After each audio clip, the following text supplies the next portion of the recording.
record, and then I'm going to go to Facebook Live. And by the way, this is going to go to YouTube, TikTok, Snapchat, Instagram, everywhere. All of them. I want All of people them. to see you. I want to promote you. Great, thank you. Yes, absolutely. One little minute while I type this Facebook description.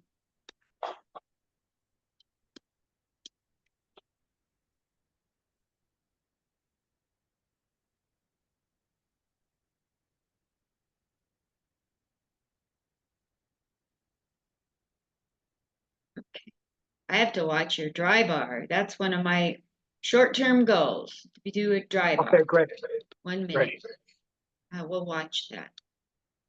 Hi, everybody. This is Linda Marcus Smith again. Interview number 1142, like it matters. Who's counting? I guess I am.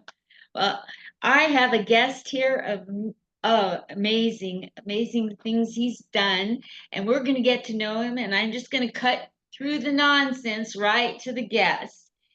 The person sitting over here, his name is Scott Long. He's waving at you right now. There we go. He's waving. Okay, let me read his intro that he sent to me. Here we go. Comedian Scott Long has been seen on NBC, Fox TV, and his latest Drybar Comedy Special has over 1 million views. Hot diggity dog. For 13 seasons, Scott wrote the Frank Caliendo Comedy Sketches for the NFL. That means National Football League, in case you don't know acronyms. He wrote the sketches for the NFL on Fox and ESPN for 13 seasons, you guys. And he's here right now, right over there. Welcome right now, the one and only Scott Long. That was such a great intro. It was almost like I wrote it and sent it to you. So thank you. Great job, Linda. That's a tester when I put Frank Caliendo, and you nailed the landing during Olympic time. You just you planted and stuck that landing. If you don't know who Frank Caliendo is, Rich Little said he was the best impressionist he has ever seen. Wow. So Frank was in Vegas for a while, Mad TV, lots of different things. Wow, that's incredible. What city do you live in, Scott Long? I live in Indianapolis, pretty centrally located. Even in today's current climate where flights are pretty much a roll of the dice, it's nice to be able to drive 10 hours to get to New York City, or 10 hours to get to Minneapolis, or 10 hours to get to, Omaha. It's pretty centrally located from the East Coast to the Midwest. So big reason why I live there. Oh, that's great. I did time in Indianapolis. There was some kind of we had some kind of prison set up here, a women's reformatory. I had to sign my life away in the U.S. Army. Oh, I love that. Where were you at? I wound up in Germany, which was great because my parents, they came here after Hitler's downsizing program. I get away with talking about the Holocaust by doing that. Yeah, that's a solid joke. I'm maybe not everybody's comfortable, but I feel like you can get away with it, and I thought it was hilarious. So in Germany, where were you at? Were you in Stuttgart or something like that? Where were you at? Pretty close. I was 23 kilometers southeast of Frankfurt in a little town called Hanau during the Vietnam War. So when the men went to the bushes of Vietnam in Hanoi, I just counted money in a cage with a gun in Hanau. You've got some stories, Linda. I do know that. I feel like the podcast, because I've had interview shows, I feel like I should be doing the interviewing. Like, where were you in Indiana? Where did they have you stationed? I was in a co-ed dorm, and I was learning finance, At, like the at, army of at, finance. but like what school or where was this at? Yes, it was on the fort of Fort Ben Harris in Indiana. Sure, right outside Indianapolis. Yeah. Different time. They've improved the place since. So, And I'm a um, big NASCAR fan, and y'all have some kind of NASCAR thing there with a, I don't know, jug of milk at the end or something. I don't know. well, they do that with the Indy 500 with a jug of milk. But yes, for the last 20 years or so, they have it's called the Brickyard 400. And I've always said that um, there was a NASCAR driver named Dick Trickle. Do you remember Dick Trickle? If you're a NASCAR fan, he was a very successful. And I've always felt like if you named your child Dick Trickle, you didn't love him. You just, I mean, you really, you shouldn't name your child after the way he was conceived. I mean, that's all really I'm gonna say. You know, I'm Hilarious. trying to, we're trying to work around it. And I've also always felt that you should have to use the product that's on the side of your car. Like if you've got Budweiser or Miller Lite, you should be drinking when they do a pit stop. You know, a Spam had a car for a while. That guy should eat a can of Spam. He's not gonna do very well though. Probably gonna have to make a pit stop real soon for other reasons. So I It think makes you've me wonder why probably Danica Patrick said "Go Daddy." good point. I'm sure a lot of it was an impactful ad campaign. I interrupted you. I'm sorry. This is your time. No, that's the way I work. I interrupt people. So please interrupt me back. It's kind of a battle. I wouldn't even say it's a tennis match, but there will be shots across the net, and there'll be times where I will come to the net and take over, and you've got to hold on to your show. So you're doing great. I know you've got a lot of experience. You've had bigger guests than me. So I'm excited to be part of it. Thank Next you so question. Next question. So you live in Indianapolis, but where Yes. did you grow up and what kind of a character were you as a 5-year-old in high school and college? What kind of pizza did you have to deliver to get where you are? Um, right at this point, I eat more pizza than I should be. It's delivered too much to my own home.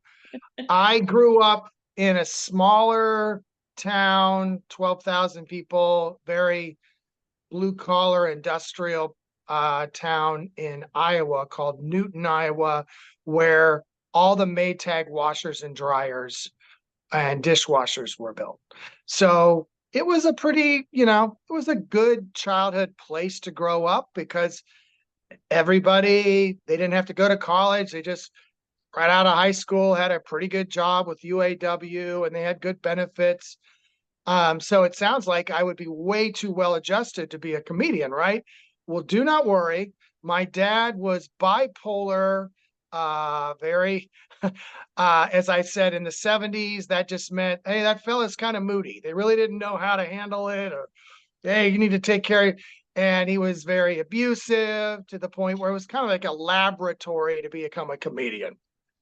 My dad spent over a year in a state mental institution.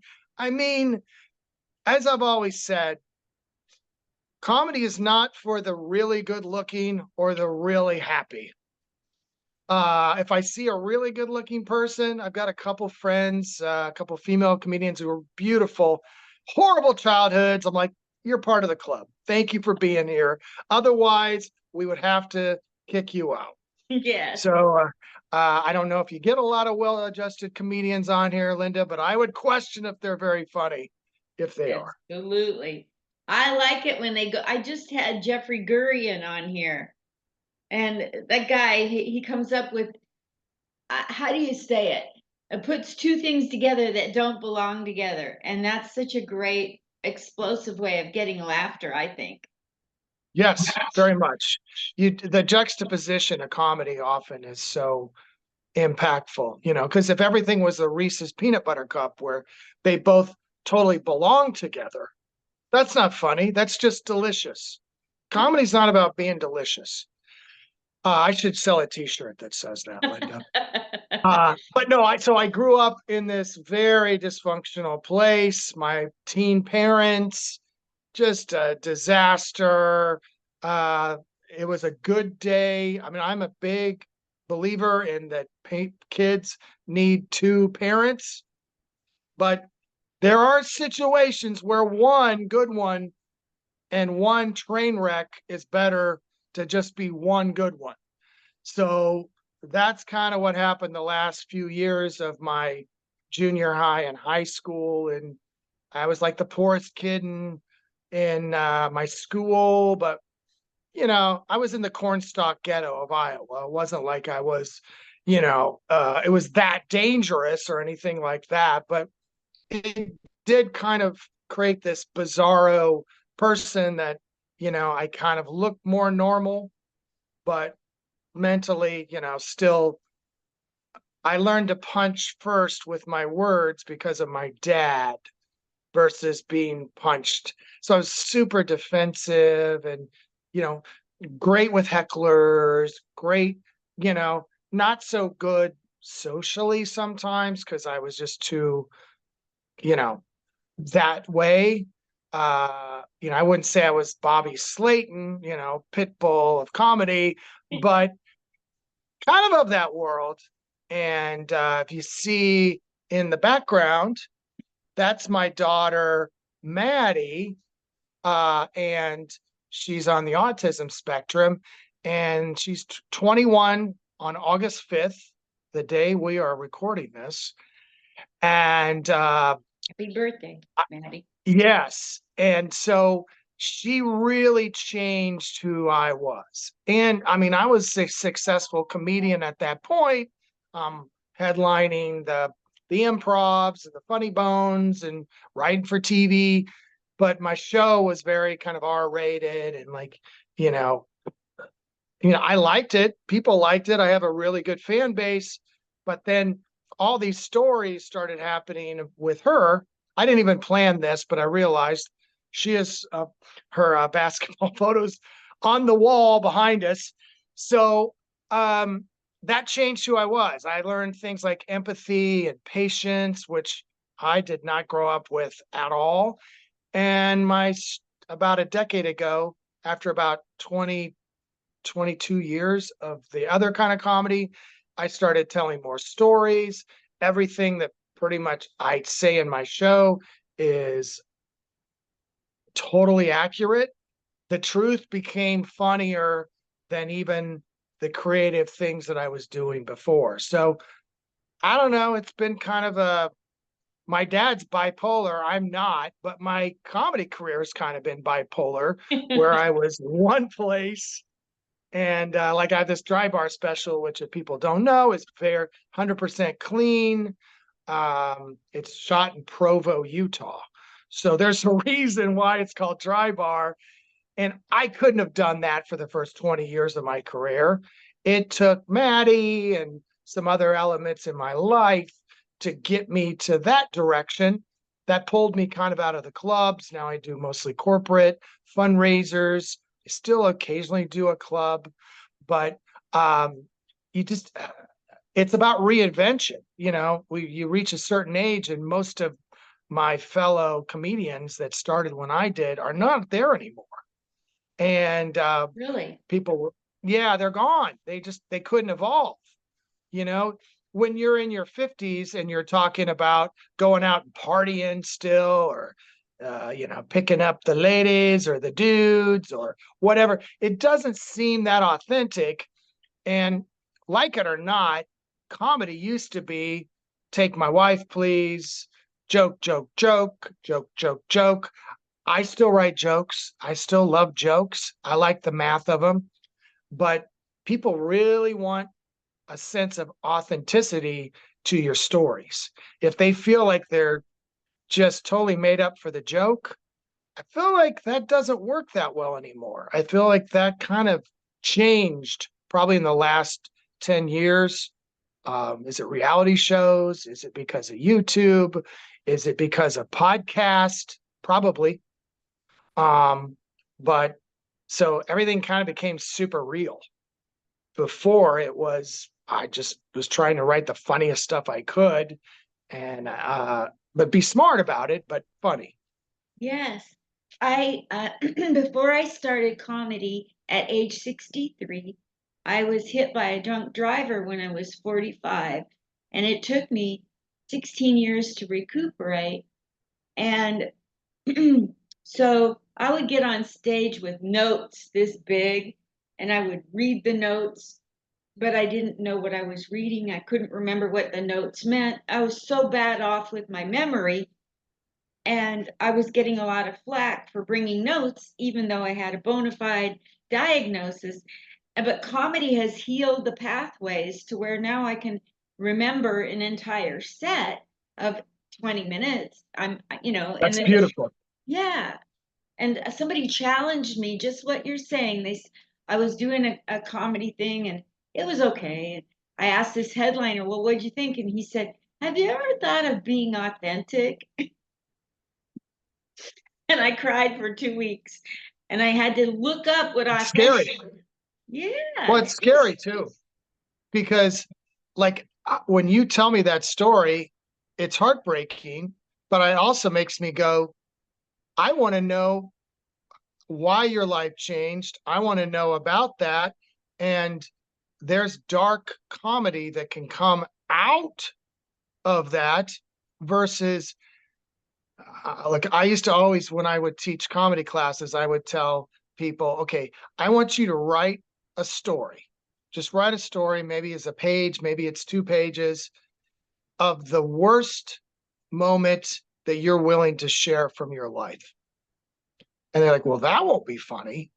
No, probably won't, but it will be super interesting to me. And I want to read it, and I want to read it with you.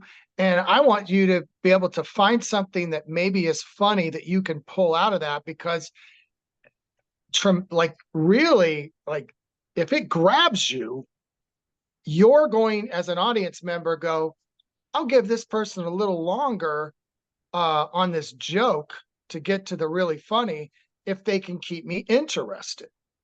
And it used to be just a race to get to the joke as fast as you could.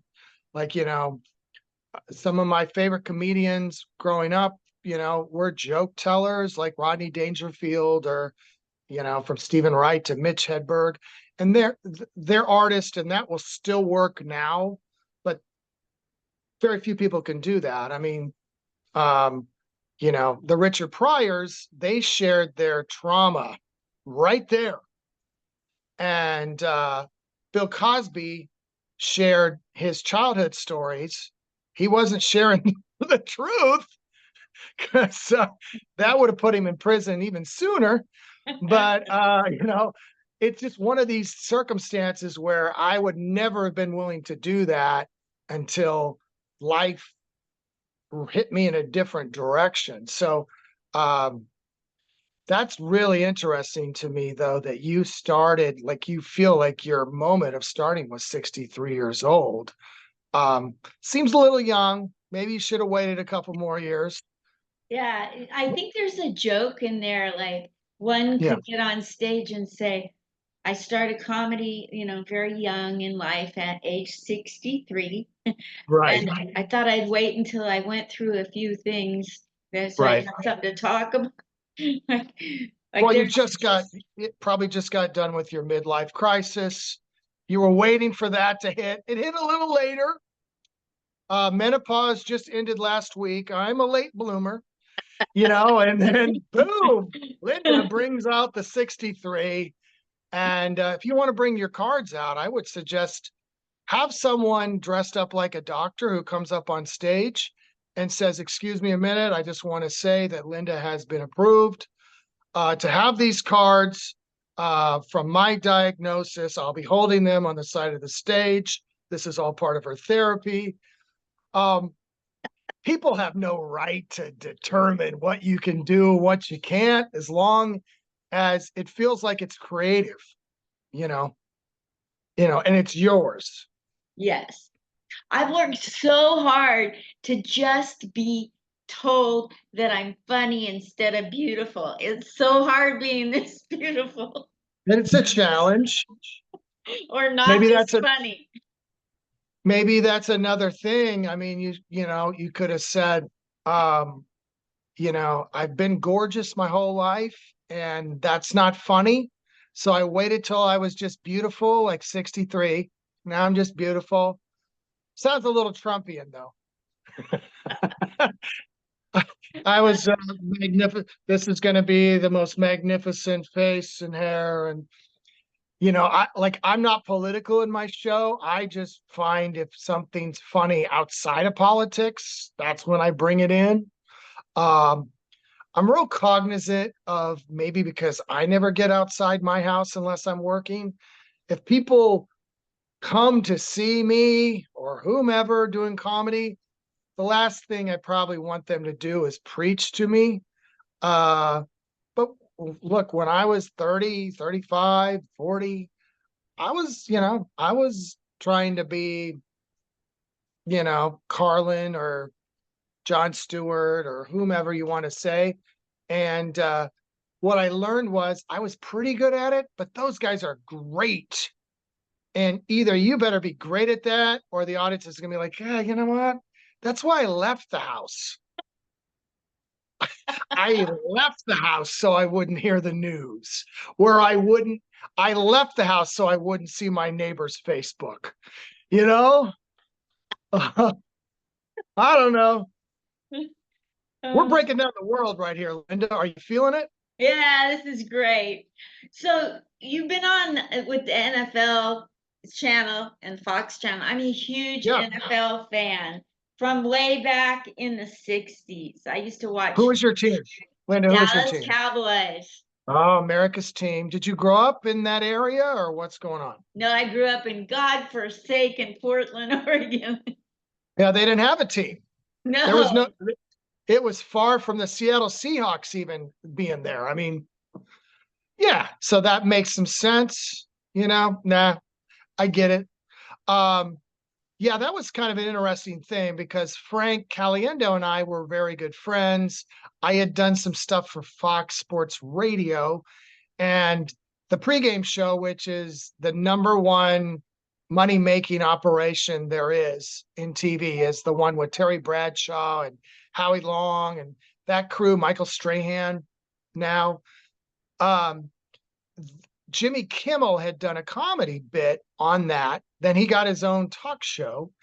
And the next person that got that job was Frank Caliendo. And early on, they had hired some guy to kind of help write those sketches that they would do. They're like 2-minute sketches, kind of football oriented. Frank would be all these different characters, which makes the job way easier than if it's not, because one week he might be, John Madden, and the next week he might be Jack Nicholson, and the next week he could be, whoever the president is. The guy that they hired was pretty funny, but he didn't understand football. And if the guys back in the studio, they would go back to them. If they didn't get the jokes, that hurt the response. So Frank's like, hey, my friend works for Fox Sports Radio. He knows sports really well. How about having him join our crew? So they're like, well, we don't have any money in the budget for it. And they did. But, that's how it goes. And, it's the only thing that just prints money. So I'm like, yeah, look, no one else is offering me this opportunity. Frank threw me a little bit of money and I worked my butt off. And by the end of the year, they fired the other guy, hired me, they hired somebody else. And then for the next 13 seasons, I'm writing it. I'm writing Super Bowl sketches that, like a great sketch on Saturday Night Live would get 10 million views. You write a Super Bowl sketch, it's getting 100 million views. So that's cool. And I'm doing it in basically Indianapolis, Indiana, because I didn't have to live in LA to send the material in. Before there were Zooms, there was conference calls, and we'd all get on the conference call, the producer of the show and the producer of the segment, and Frank and me and the other writer, and we'd come up with this every week. And it was kind of like coming up with a Saturday Night Live sketch, but around football. And now I look back at it really fondly. It's been probably 4 years since I did it. I did it for a long time, which is pretty incredible. I know no one that wrote for TV that wasn't living in LA or New York or close. So I feel proud of that part. But at the time, as a stand-up comedian, you come up with an idea, Linda. You go to the open mic, you go to the comedy club, you go to wherever you're doing stand-up, and you do it right then. You can do it right then. TV, this was my first experience where there's all these chefs in the kitchen. And maybe I think I sent some just pure gold jokes and they don't get used. And then they use some stuff that I don't think's as good. Or I think, what's the other issue? The one they might pick of mine, I might send 40 jokes, is like the one I liked least. So that was a new experience. And I'm like, I would talk to Frank afterwards. I'm like, well, they should have done this or that. He's like, welcome to Hollywood, man. You don't have control of what you're doing. It's a whole different thing. So it was a good experience. I miss it kind of now, but it took me a few years to learn, hey, you don't control this. You're just one cog in the machine. So it made me better understand how great stand-up comedy is. I might have had some fantasies early on of writing for some sitcom or something, but I don't think I'd want to sit in a room with 7 other people telling me how much this idea sucks, right? Yeah. Because they want to get their idea in. I've been spoiled. I'm not probably sometimes people go, oh, you do comedy, Linda.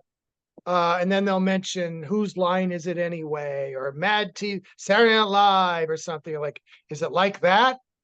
Not at all. That's being a team player. And maybe I'm not that good at being a team player. I mean, I've learned to be less narcissistic. I think that's important, but that is part of it. So, yeah, it's one of those things. I've done this now for coming up on 34 years, stand up, and I still really like what I do most nights, which that's pretty great, even if it's corporates. There's kind of a feel from comedians who play clubs, and maybe I used to be this way too. Probably was somewhat, where it's like, that's lesser comedy or this or that. It's like, why? Because you have an audience and they are there to laugh. What makes it lesser? It really doesn't. It really has to do with who's the really hip people from a major city, or who's the young hip people that you see on a Netflix special a lot of the times. Where I came from comedy when I started, you had to make people that were 20 laugh and people that were 60 laugh. Now it's very segmented because podcast, YouTube, all these things, they can have a huge fan base that's 5% of the audience, but they all show up. It's great. But I'm still the comedy buffet where I'm trying to make everybody kind of laugh. I've never been able to shake that. Me too. I'm not. Yeah, it's just I'm a cover. I mean, like, I want to hit everybody. I want everybody, like when I do a corporate, if there's kids there, which happens maybe 20% of the time, they're going to be part of my show. And then if there's a couple that's 87 years old, they're going to be part of my show, because I feel like they've either never been to a comedy show or it's been 30, 40 years since they have. That's who I really want to celebrate. And I feel like it just creates good vibes with the rest of the audience. So there's my little tip. Yeah, I love certain things about the new comedy world, and I dislike a lot of the new comedy world. I try to focus on what it is, where it's going that I do like, but sometimes I'm like, really, you're going to fill this comedy club with a TikTok star just so you can sell drinks? Well, let me know how that goes for comedy. Yeah, it it started happening about 15 years ago, but it was before TikTok, and it was even kind of before YouTube. It was professional wrestlers or soap opera stars, or people that maybe were on Saturday Night Live but never did stand up, and I was cool with that if that was helping the club make some money on a Wednesday or Thursday. But if you bring them in on the weekend, audiences come because they're like, oh, I know that person. And they kind of leave going, well, that was interesting. But I think there was some collateral damage. And the damage was people thought, oh, when I go to stand-up comedy club, it's not really comedy. It's kind of funny people that are kind of famous.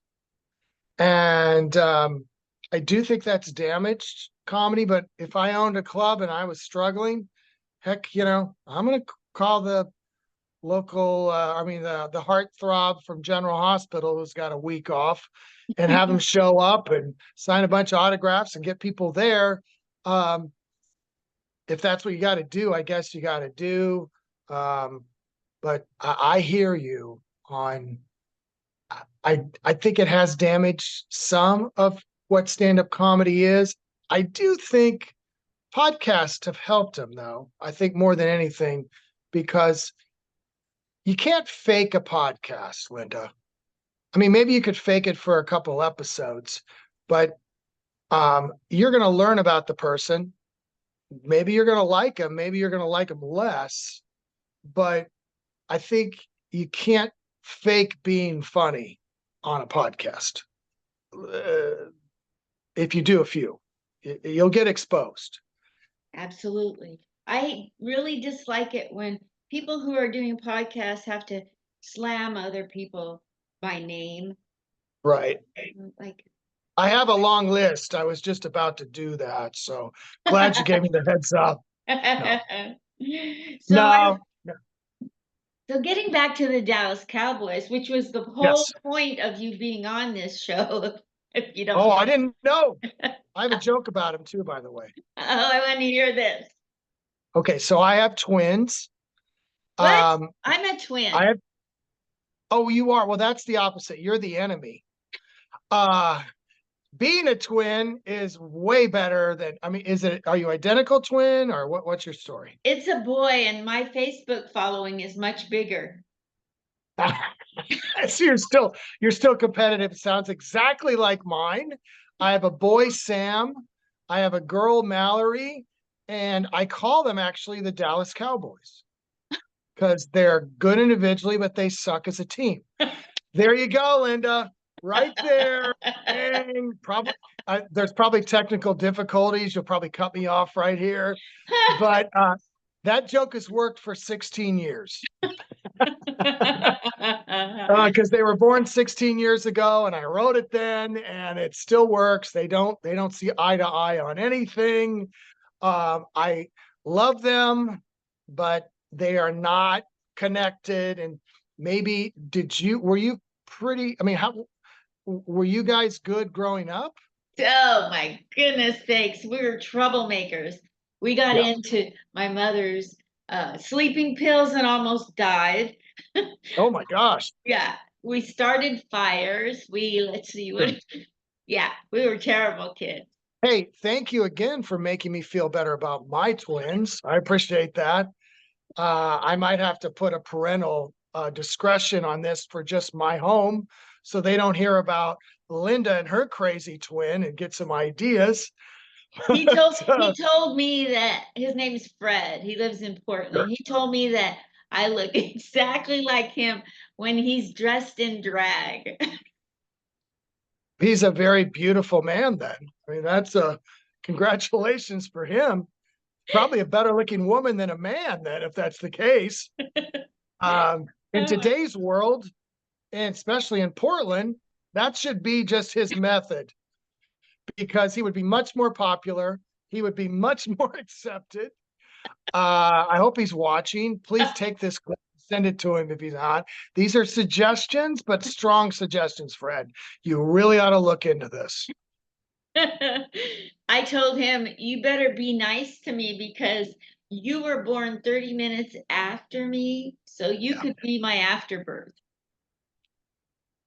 Wow. Now, I didn't see that one coming. I love it.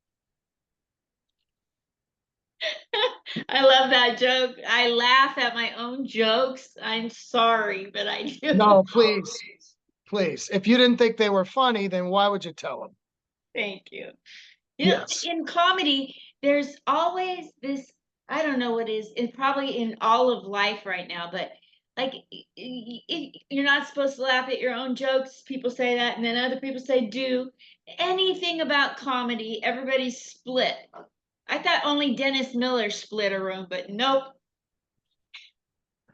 I would just say to that if it does well, the joke, why not laugh? Now, if no one's laughing but you, then that's a little concerning. That part, then it, if you laugh at one, you're like, well, I'm not waiting for you guys. I love it. Wouldn't have shared it with you otherwise. But if it continues, then it becomes a case of maybe she never quite recovered well from those sleeping pills. That's look, I do believe, unless you're one of those rare exceptions that just you can sell your material without looking like you're ever having a good time, it's just better to come off like you're having a good time. I can't do it with a straight face. I wish I could. No, don't do that. Have fun with it. That's like comedy 101 when I'm teaching a comedy class. Act like you're having a good time. If the audience isn't having a great time with you, they might pick up on it. The worst thing that's going to happen is at least you're going to come off like you didn't feel like the whole time you were on stage, everyone thought you were bombing. Yeah, I tell myself, like I recorded just last week and a half ago. I recorded a new special for the Open Bar Comedy, which is kind of an older audience. They do it in Sarasota, Florida, so it's older. And it was very fun though, but it was more loose, a little more R-rated. I didn't get too much that way, but a little definitely more looser than the Mormon comedy of Drybar. And the number one thing I had on my notes was smile, look like you're having a good time. Because sometimes I can get so caught up in my act or my brain that I don't feel like I'm delivering the comedy with the right kind of energy. And my act's not, even if it's a dark joke, you feel like it came from a place where I'm not dark anymore over it. There's some kind of light that comes from it. If I always compare comedy to music, Linda, and I always think of the best front people have like a great energy they're pumping out. I mean, obviously pop stars, that's all they do.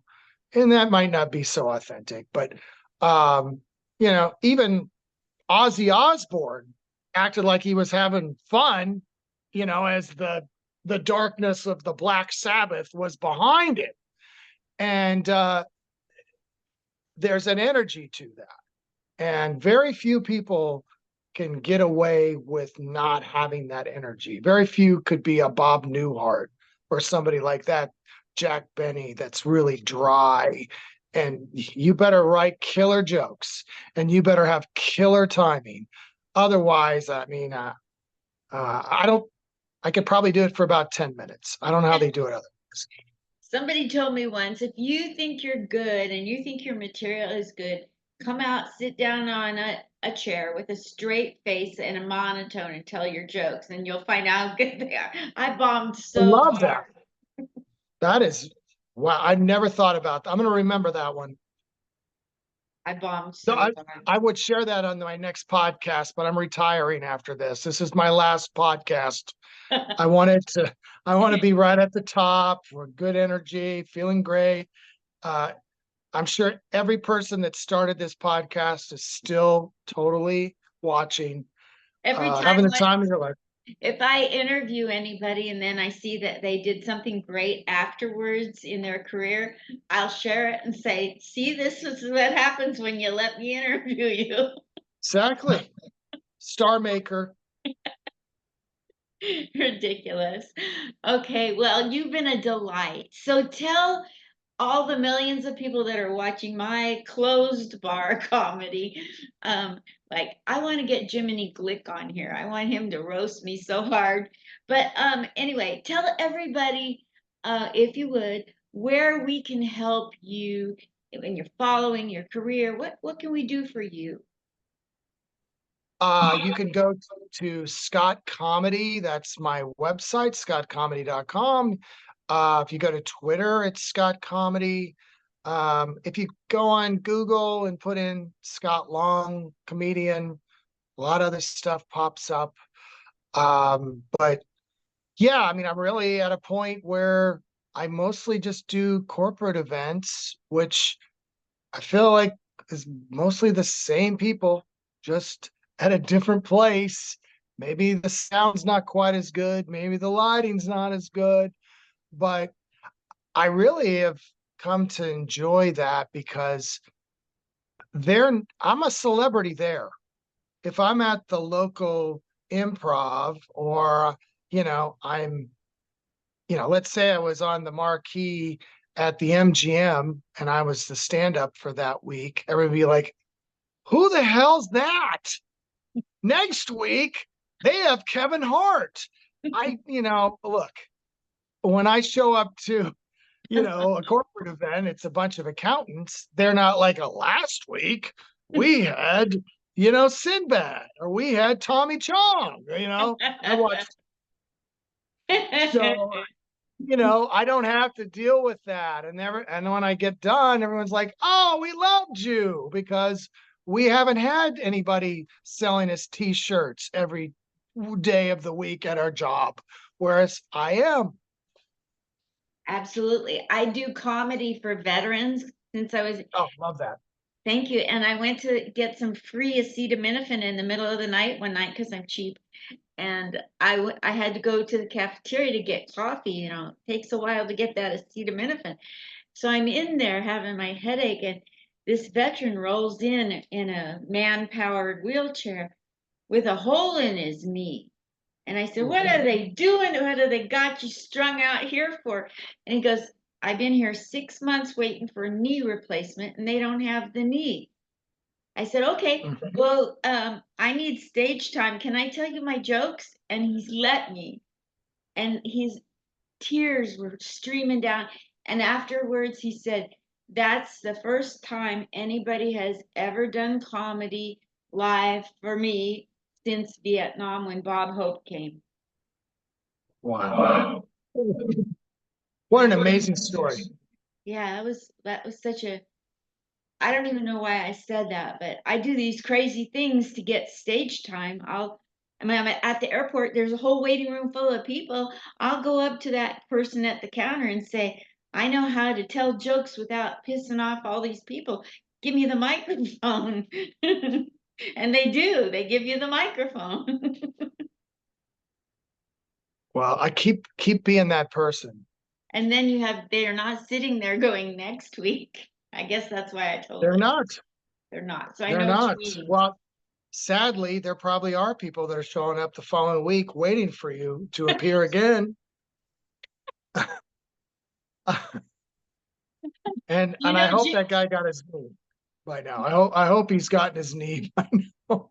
Can you get Jiminy Glick on here? I don't want the real I don't think person. I can. I don't think I have his phone number. He was never in the NFL, I guess.